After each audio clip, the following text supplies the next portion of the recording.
कांग्रेस से जहां दुधी विधानसभा सीट से विधायक राम दुलार की सदस्यता खत्म हो गई है।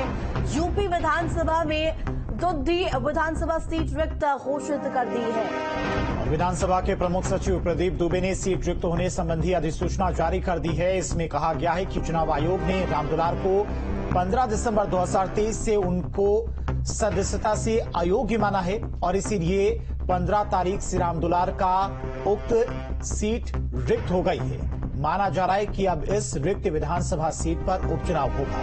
अब दुधी सीट पर उपचुनाव होगा और इसी महीने कोर्ट ने नाबालिग से रेप केस में सोनभद्र जिले की दुधी सीट से विधायक राम दुलार गोंड को दोषी पाया था और कोर्ट ने विधायक को 25 साल की सजा 10 लाख का जुर्माना उन पर लगाया था, जिसके बाद राम दुलार की विधानसभा सदस्यता रद्द कर दी गई है। तो ये बड़ी खबर आपको बता रहे, रेप मामले में सजा का ऐलान किया गया। सजा के बाद सदस्यता गई है और अब इस सीट पर उपचुनाव होंगे। दुधी विधानसभा सीट पर ये उपचुनाव होने हैं, जिसको लेकर अब जानकारी प्राप्त हुई। विधानसभा सचिवालय ने अधिसूचना जारी की है।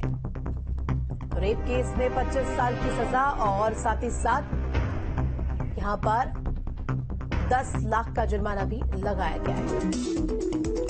तो विधायकी चली गई, राम दुलार गोंड की विधायकी गई है, सदस्यता रद्द कर दी गई है। विधानसभा सचिवालय ने इसको लेकर अधिसूचना भी जारी कर दी है और रेप के मामले में एमपीएमएलए कोर्ट की तरफ से 25 साल की सजा सुनाई गई है, 10 लाख का जुर्माना भी लगाया गया है।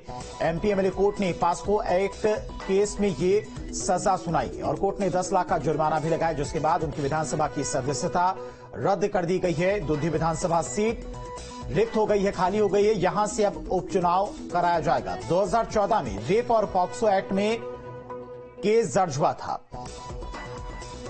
और इसी खबर पर तमाम जानकारी के साथ में सोनभद्र से संवाददाता जितेंद्र हमारे साथ जुड़ गए हैं। जितेंद्र, विधानसभा की सदस्यता भी चली गई है, अब इसको लेकर यहां पर किस तरह की हलचल देखी जा रही है?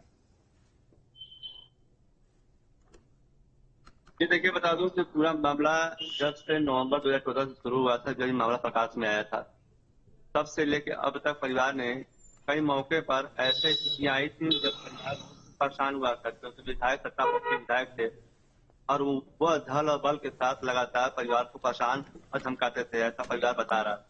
इसी बीच 15 दिसंबर को यह आदेश आता है कोर्ट का कि इनकी सजा पर ऐलान कर दिया था और अब उनकी विधायकी भी चली गई है, जबकि अगला तारीख इनको 25 जनवरी का मिला है। लेकिन मैं बता दूं कि इसी बीच इनकी विधायकी चली गई और राजनीतिक दल सक्रिय हो गए हैं, जो उपचुनाव को लेकर अपनी तैयारी में जुटे हुए हैं। बताया यह भी जा रहा है कि आने वाला जल्द समय में यहाँ का चुनाव हो सकता है, जहाँ पर सारी पार्टियां अपनी तैयारी कर रही हैं।